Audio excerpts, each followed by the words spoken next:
Le Beaujolais nouveau, c'est sur Calade.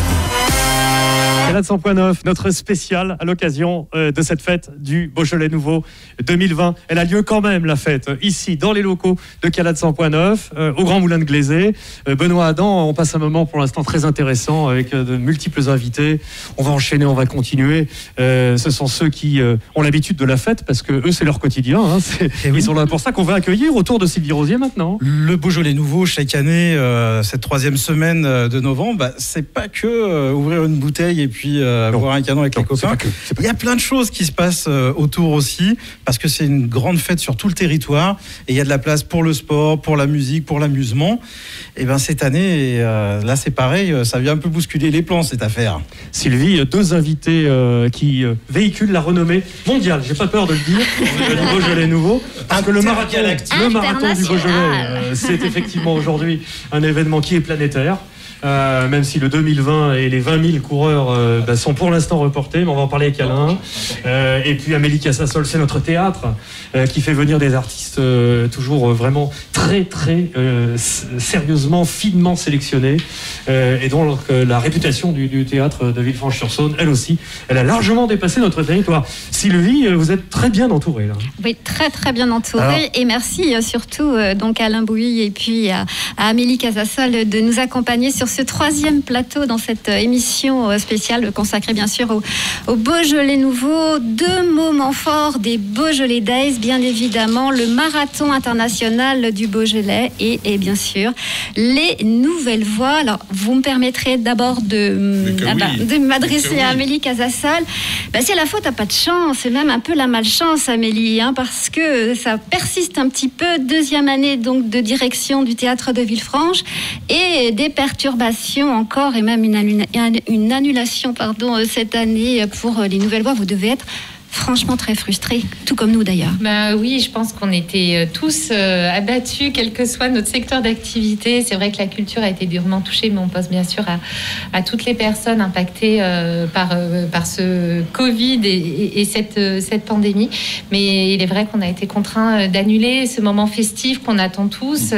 On avait vécu une superbe édition l'an dernier avec une vraie ferveur, énormément de jeunes, encore plus de jeunes qui étaient venus dans notre salle. Et on avait très envie, on avait fait notre conférence de presse et toute la communication était prête.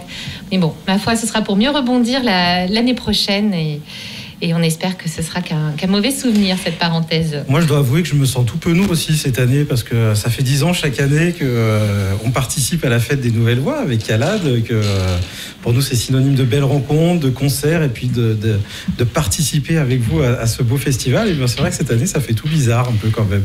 Et oui.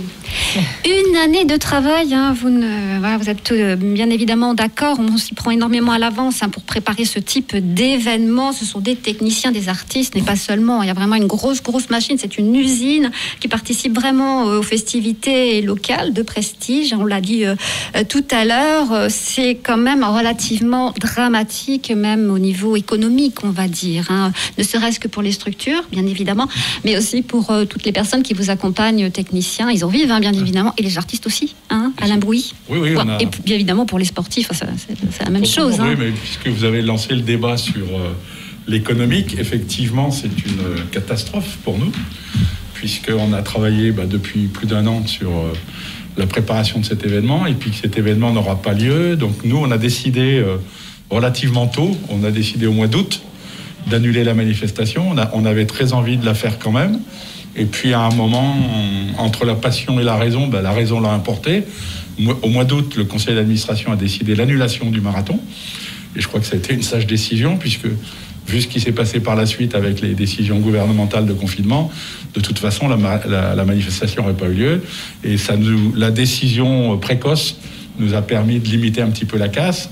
Néanmoins, on aura quand même une lourde perte pour l'exercice 2020. Mais je crois qu'on n'est pas les seuls, malheureusement, à subir ce dommage économique.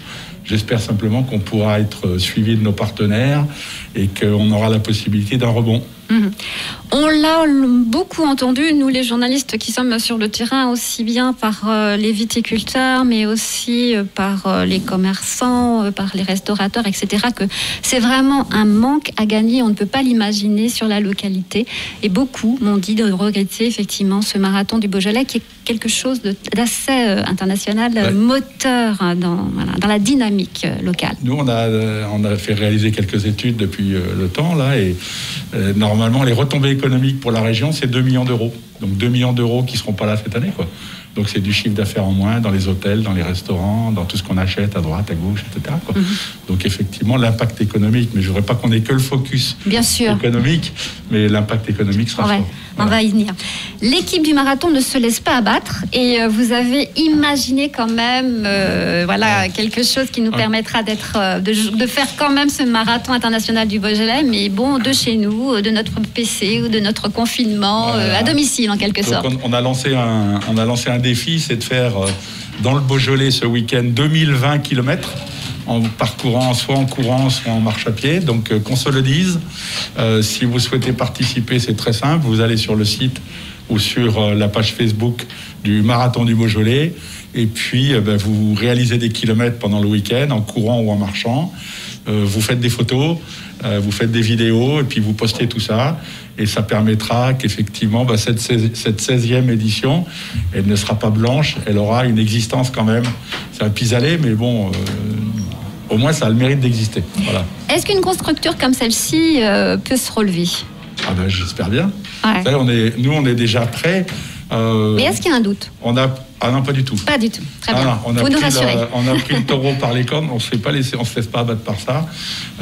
On a, pour information, les ouvertures d'inscriptions pour 2021 auront lieu très symboliquement ce samedi 21 novembre à 9h du matin. On a voulu que ça corresponde avec le point de départ du marathon. Normalement, à 9h du matin, il y avait le départ du marathon. Samedi, ce samedi, à 9h du matin, il y aura le banc de départ pour s'inscrire pour 2021. Vous voyez, on ne s'est pas du tout laissé abattre et nous, on est persuadés qu'on va rebondir.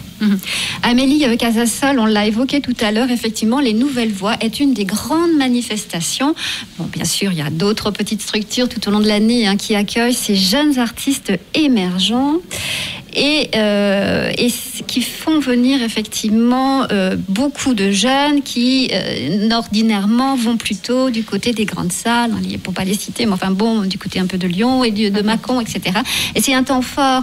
Est-ce que vous avez eu des manifestations ou autres de ces jeunes effectivement qui je pense que effectivement ils sont déçus comme tout le monde, et puis pour les jeunes c'est vraiment très difficile. Enfin c'est, comme on l'a dit tout à l'heure, difficile pour tout le monde, mais quand même entre 17 et 25 ans, on n'a pas...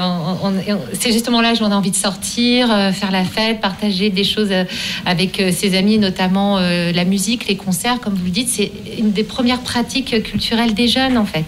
Et c'est vrai que c'est un moment fort dans la vie du théâtre, parce que c'est vraiment le moment où on le reçoit le plus de jeunes qui viennent spontanément, en dehors des sorties scolaires ou en dehors de l'accompagnement de leurs parents pour venir voir du théâtre. Et vraiment, les concerts, c'est un moment festif où les jeunes viennent spontanément et ils vont devoir attendre encore un an. Alors, on espère qu'on pourra quand même, dans l'année, reprendre des concerts, etc. Mais pour ce moment fort de festival, on est obligé de passer notre tour cette année. Et effectivement, on a fait des déçus. Oui, dommage, j'allais presque dire, parce que effectivement, c'est nos jeunes de la proximité, justement, nos ados, ici, où il n'y a pas vraiment les structures où on peut vraiment...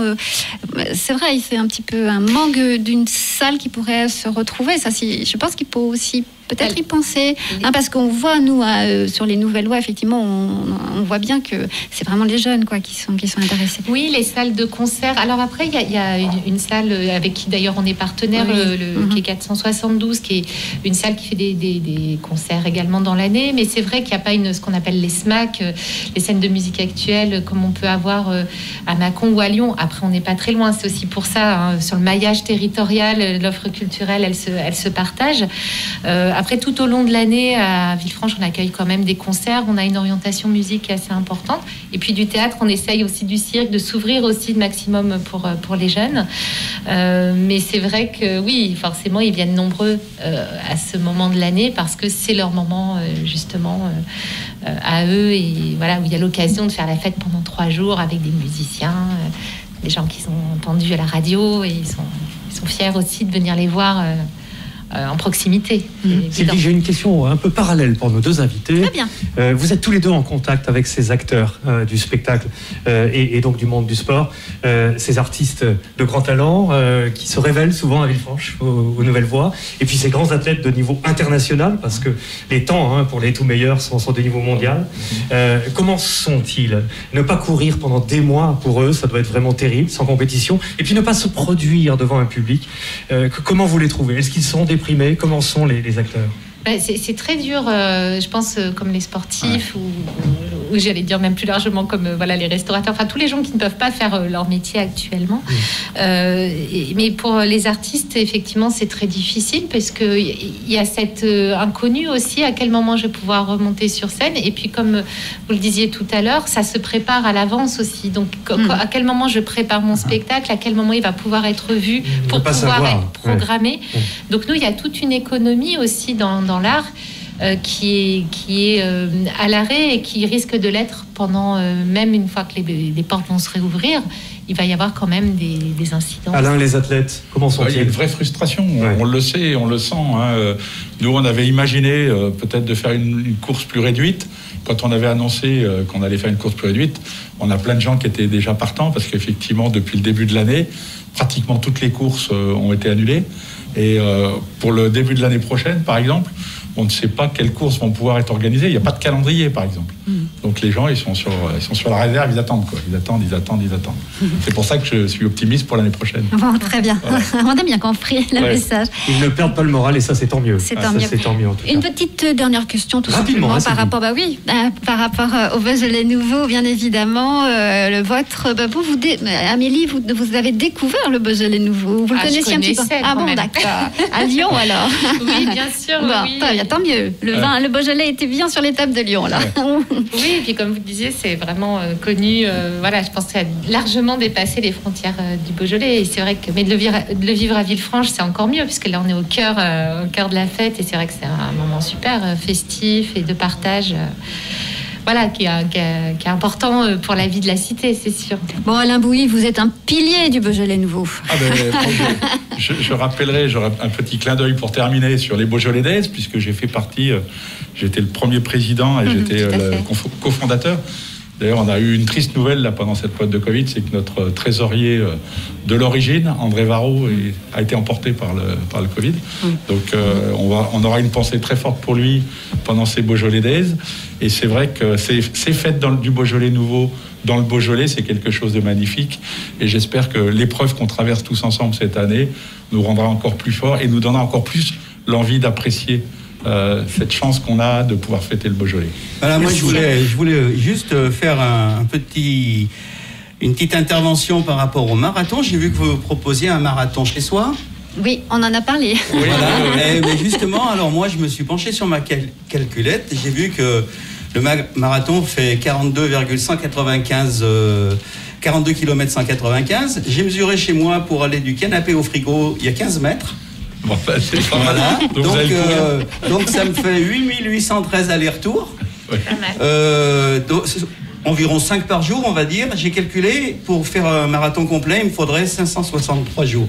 Bon, donc autant attendre l'année prochaine. Hein. On se reverra avant.